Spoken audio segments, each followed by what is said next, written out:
If your customer's device reaches its data limit, you definitely want to know. And with Zapier, you're able to create a custom notification that lands directly in your ticketing system.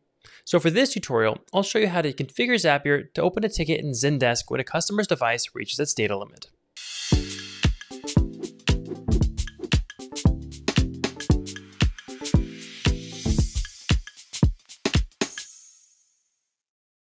From the dashboard, go up to Create Zap, and then select the EMnify app here for the trigger.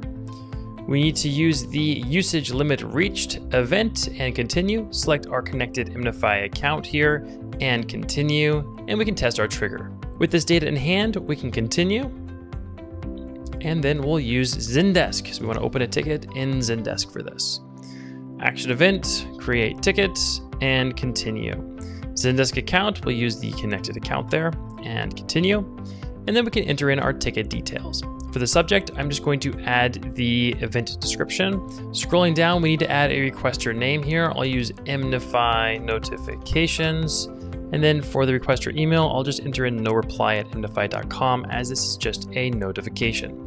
Then coming down here for the description format, I'm going to add device and add the device name there.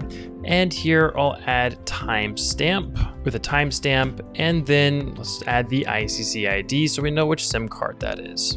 Then scrolling down, there's a few more things I like to add. For example, status should be new, type should be incident, priority should be urgent, and then if you choose to, you can add more details.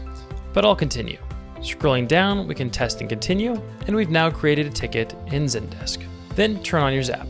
And there you have it. You now have an automated system which will open a support ticket if a device reaches its data limit. If you like this video, don't forget to hit that like button. If you have any questions, leave them in the comments section below. And of course, subscribe to our YouTube channel if you want to get more videos like this, IoT trends, and of course, more videos about EMnify.